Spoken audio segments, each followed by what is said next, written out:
Hi guys, it's Rachel Braithen. We're going to do a Q&A today. So I get a lot of questions on Facebook and Instagram and via email on a daily basis. And it's really hard for me to keep up answering all these questions via social media. So I thought we could do this, do a few YouTube series where we take your questions and I'll answer you straight into the camera. So enjoy. If you have any more questions, just put them in the comment box below. I am born and raised in Sweden, in both Uppsala and Stockholm, but I left Sweden when I was 18 to move to Costa Rica. I speak 4 languages. I speak Swedish, English, Spanish, and Papiamento, which is the local language here in Aruba that almost nobody in the whole world speaks. I'd say the first thing you have to learn to really be able to stick your handstands really well is to learn how to fall out. So if you're always relying on the wall and you're really scared of falling, it's going to be hard for you to start practicing handstands enough to get really good at them quickly. So step 1 would be to try to let go of the wall and learn how to fall in the middle of the room. You want to twist your body a little bit so you can cartwheel out, landing on your feet so you don't hurt yourself. I'll be back in Sweden in January for a couple of events and some workshops. And also we're getting married there in June, so there'll be a lot of Sweden trips next year. My favorite book is this book. It's called The Power of Now by Eckhart Tolle, and whenever someone asks me about my favorite book, I always recommend this one. So I don't want to say it changed my life because it sounds a little bit corny, but it did change the way I view the world. It's really helpful if you're the type of person that worries a lot, or if you feel regret about the past, or if you're anxious about the future, because it really helps you get some good tools of how to live in the present moment. And it's a really good addition to your yoga practice and your spiritual practice as well. What was in the box? Oh my god. Should I show them the box? Okay, I'll go. Wait, I'll show you the box.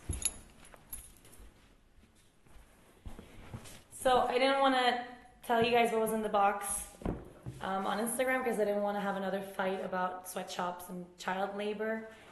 And I did get an email from the girl from Nike who sent me this box, and it looks like they're doing their best to improve their image, but I don't want to promote a bunch of companies. So what they gave me was these types of, I think they're yoga shoes, like yoga or ballet shoes that you can use if you don't want to put your bare feet on like a gym floor or a yoga mat or whatever, if you don't have a yoga mat, I guess.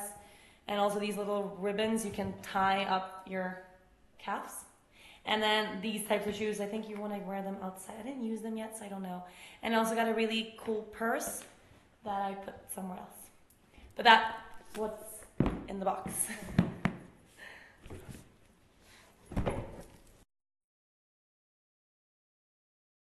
I started practicing yoga when I was about 17 or 18. I took my first class ever in my life. I was, I think, 16 years old. I was on vacation in Thailand with my parents, and I took a class at a hotel by this really sweet little Thai instructor, which was really beautiful, but it didn't really change my life. And then I was, I think, 18. I left Sweden for Costa Rica, and I found yoga, so to speak, while living in Costa Rica. So yeah, 6 or 7 years ago.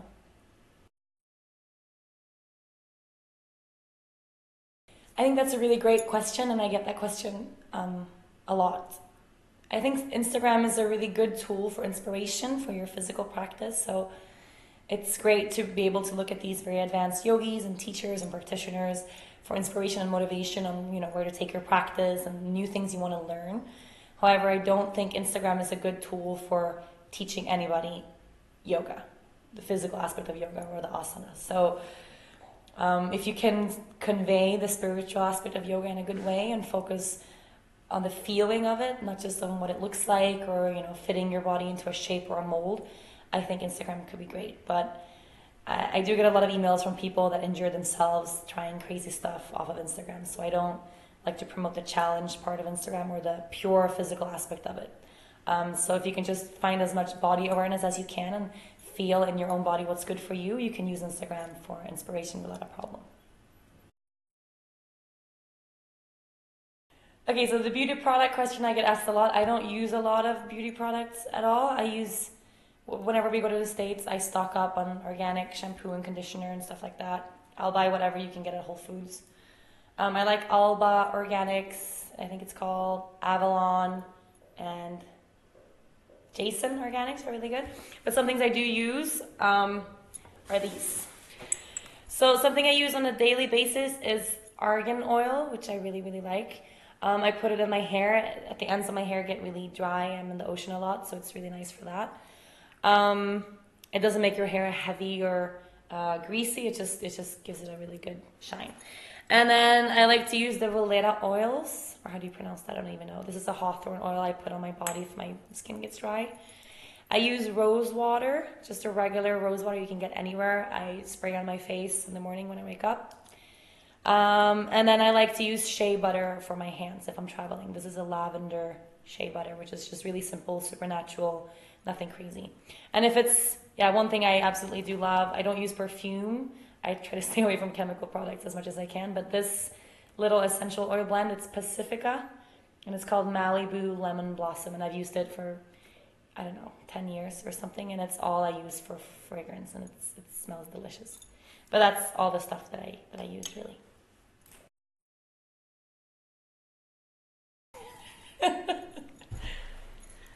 Do you want to answer this one, James? He's shaking his head. Of course we argue. We are a normal couple, normal people with normal disagreements, and we love each other very, very, very much. But of course we argue just like anybody else. We have a good balance because Dennis is very patient and I have the tendency to wanting to do everything at the same time. And I think we have really great balance in our relationship. But of course we argue from time to time. I think it's normal and I think it's healthy too. So my favorite yoga poses are, I love legs up the wall pose. Viparita Karani is one of my favorite things to do. Such a healing pose and it's super great for your low back. I also love double pigeon pose. Is my favorite hip opener. It feels so delicious. And of course handstands. If you didn't notice, I love the handstands. The hardest yoga pose for me is anything that has anything to do with the back bend. So I grew up with scoliosis and I've had a car accident and whitewater rafting accident and a lot of stuff that just left my back in a really big mess. So any type of back bend, big or small, is always very challenging for me.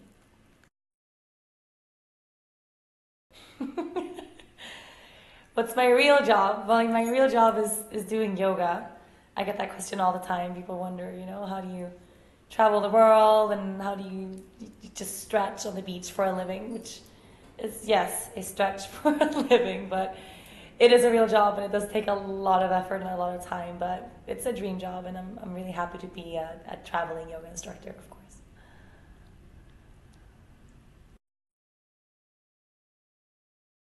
I don't plan my classes at all. I've never planned a class in my entire life. Even when I was in teacher training, I had a really hard time planning anything out. So for me, I never know what to teach until I see the class right in front of me because you never know who's going to show up or the energy level of the group, or I like to teach from what my students reflect to me. So every class is always very different. But everybody's different as a teacher. For me, I can't plan anything, and other people, can really benefit from planning out their sequences.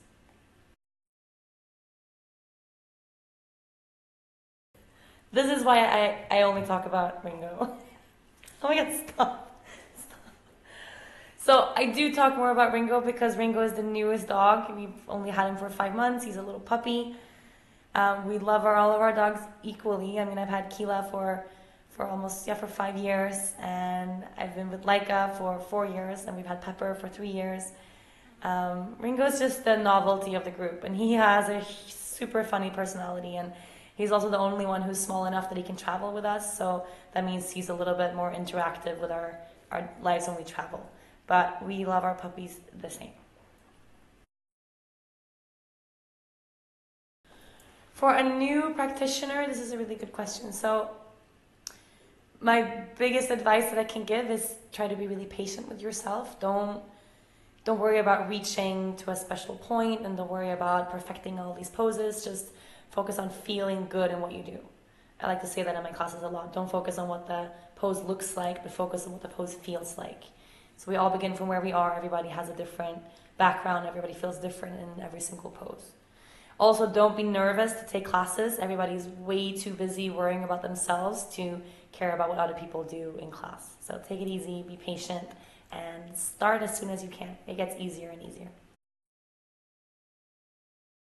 My favorite scent right now is verbena. Verbena. I don't know how to pronounce that. That lemony scent. I love that. We have candles, verbena candles all over the house. So when I first left Sweden, I was 18. I was really young. I was just fresh out of high school. And my intention was never to really leave and be gone forever. My intention was to travel for a while, but I always had the feeling that I didn't really belong in Sweden. It's super cold and dark, and I always felt like I belonged on a beach or somewhere warm. I need the sunshine and the ocean in my life. And I wasn't scared, I really believe that if you want something, you just make it happen and focus on what you can create instead of what you're scared of. So if you're all you see are obstacles or the fears of what could go wrong, then of course you're going to attract some of that stuff. And I was never fearful about not being okay. So if you really trust that you'll be fine in whatever you do, you can do anything. Yes, there are days where I don't love my body. I think just with any other person. I try to not obsess so much about my body. I know it's a really common thing these days. People spend a lot of time focusing on what the numbers on the scale say this morning, or how your jeans fit you, and just kind of scrutinizing yourself and obsessing with the way you look. And I don't think that's healthy in any way. I think if you focus too much on what your body looks like, you miss what's going on around you and all those beautiful things. But of course, as any other person, I have my bad days and my good days. And if it's the time of the month, or you're feeling bloated, or I can have a really crappy day too. And something I like to do is go back to what the body can do for me, as opposed to what my body looks like to me in the mirror. Because most of it is always in your head, right? So one day you think you look great, the next day you think you don't, but your body doesn't change overnight, your head does. So yeah, just focusing on what your body can do for you more than what your body looks like today in the mirror. So go for a run, go for a walk, stretch, practice yoga, do something active, and get out of your head for a moment. Okay, so how me and Dennis met, it's a long story, but I was living in Costa Rica at the time, and I went to Aruba just for a vacation, actually with my family. And I was here for a little while. I met Dennis on the second day. I walked into his surf shop, and yeah, long story short, 10 days later, I moved to Aruba and I never left. That was 4 years ago. So we don't use any agency like that to help with the events or the social media or anything like that. But I do have an agent that helps out with the bigger decisions and contracts or endorsements and stuff like that. But we do almost everything on our own. You can find all of my upcoming events and workshops and retreats on rachelbraithen.com. Everything is there. The website is new. Hopefully we have all the little kinks fixed, and it shouldn't be crashing in the future at all. But all the info you need about everything is right on there. You can always send us an email too. My own necklace. Oh, people ask me that question every day. I bought it when I was 17 in south of Spain, in Marbella, on a market when I was there. So it was before I was actually really into yoga. I just really, really liked the symbol, and I felt drawn to it. But I've never found a similar one after that, so I don't know where you can get one. Yes, I speak Swedish. Jag pratar svenska. Jag är svensk, så självklart pratar jag svenska. A lot of people ask that. So my thoughts on yoga and partying, I think it's a process, and I think depending on where you're at in your life, I don't think you necessarily have to renounce all the pleasures of a regular life to be a yogi. No. Maybe I will in 10 years or 20 years or, when it's time for that. And I go through phases in my own life where I sometimes really like to go out and I like to have fun and I like to have a few beers and I'm 25 years old. And other, moments or parts of my life, I don't want to do any of that at all. So it depends on where I'm at and also what's going on in the rest of my life. But I do think you make yoga what it needs to be for you. So don't judge yourself. And of course, don't, if you can stay away from binge drinking or having destructive patterns when it comes to partying and alcohol, use your yoga for positive things and to help you make positive choices for your body and for your health. But there's nothing like a good yoga class to cure a hangover. That's completely true. Coconut water, rehydrate, drink a lot of water, drink tea, go for a walk. If you need to lie in bed and watching How I Met Your Mother eating some chocolate, I think that's good too. My top 3 yoga breakthroughs in the past 3 years. There's been a ton of yoga breakthroughs these years. I feel like I have a little breakthrough every week of some sort. Right now, my newest breakthrough has been my press, my handstand press, which I've never really strived for a lot, and it's just suddenly kind of coming together, so that's nice. Getting past my fear of backbends is a huge one. My teacher Brock Cahill helped me with that. I didn't really have a backbending practice up until maybe a year and a half or 2 years ago at all because I was so scared of backbending. I had so much pain in my back, so the idea of bending it that way was just completely absurd to me. I would teach backbends, but I was so scared of them. So I was really scared of backbends, and now I am not. So I think that's a huge breakthrough for me. Actually, my back improved a lot the second I started really putting backbends into my practice. It's just a very, very slow practice. I'm not going to be putting my feet on my head anytime close to the near future. And another big breakthrough, I guess I can count my handstands as a big breakthrough too. 3 years ago, I was not doing a single handstand at all. So yeah, all the big things I do for sure happened in the last 3 years. So I know this question is for the sweetest girl out there, Meg. And I'd like to answer it because I know what it feels like to be in a long distance relationship. And me and Dennis had a few months apart. When we first met, I didn't get a visa to live on the island, so I had to live in Colombia for 3 months. And, we go through that a lot, especially when we travel and stuff like that. And I think that feeling of missing someone so much that you feel like you can't function, there's a lot of love in there. I mean, there's a love for the other person and love for the connection that you have, and I think you can use all that energy for something good. So rather than sitting at home or longing for the person you're wanting to be with, or just waiting for tomorrow or the next month or whatever it is you guys can be together, I would focus on using that energy for something good, but right now. So focus on your projects, on your work, on the things that you have going on in your life that are not just your relationship. There's more to who you are than just this relationship. Try to stay present, read The Power of Now, practice yoga, focus on those little things that make every day a beautiful one. And then before you know it, you'll be with the person you love again, and you can use all those things for good together. Yes, we want kids. I really want kids. I have a ton of sisters and brothers, and I'm the oldest. I've always wanted kids. I love kids. I want 4, Dennis wants 1, and I guess it's up to debate, but we're going to wait a few years. I mean, I'm 25, he's 27, so I don't want to rush anything, and I think right now with all the traveling we're doing, it would really change our lives a lot. So someday, but not today. I will teach prenatal yoga when I've been pregnant. It's kind of the thing. I think it's a really good basic principle of teaching yoga. Don't teach what you don't know. It doesn't mean, you have to be the most advanced yogi in the world, or, you can teach yoga without having this insane, incredible practice that just very few people in the world have. But teaching what you know means you know what this pose means, the do's and the don'ts, what it feels like in the body to go that direction. And I have no clue what it feels like to be pregnant, so I won't teach that until I know.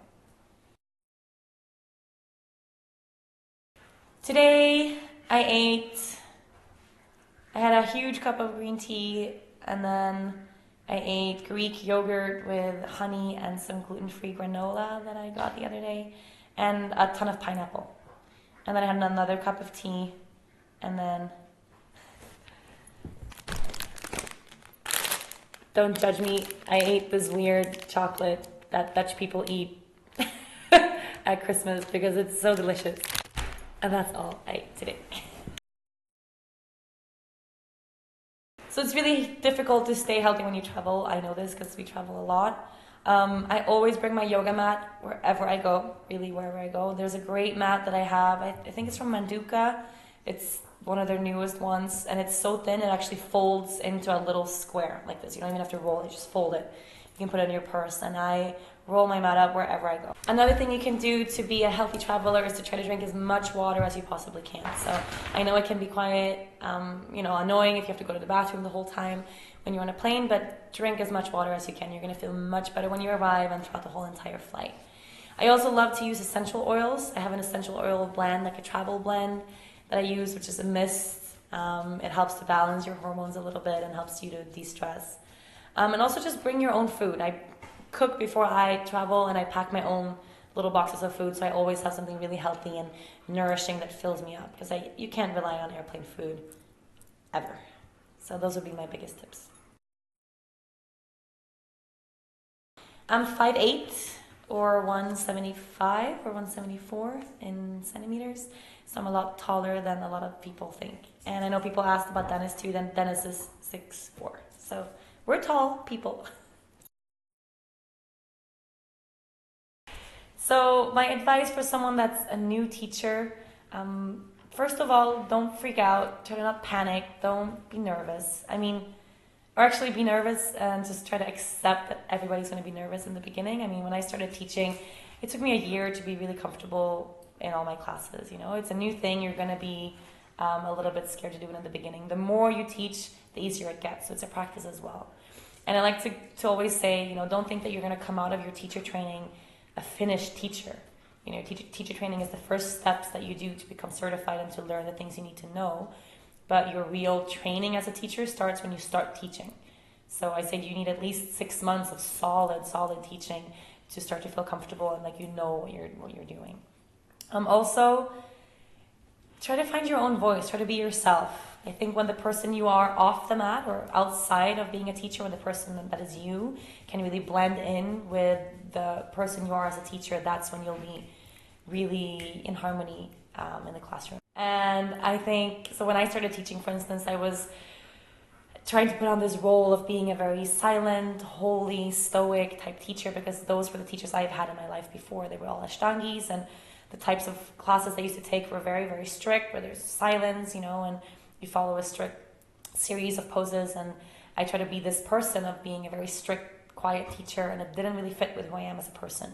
So once I started embracing who I really was and finding my own voice, what makes me unique, my classes changed completely. And it means in my class, people are going to be laughing and falling over, and maybe I'll even curse in class, and I play funky music, and it's not a very serious space because I am like that as a person, So once I've made my class into that space, I started getting a really big following, and people really appreciate having you being their teacher, not just a teacher as a separate person and then you something else. So try to find what makes you you. Embrace being nervous if you have to, it will go away, and find your true voice on the mat.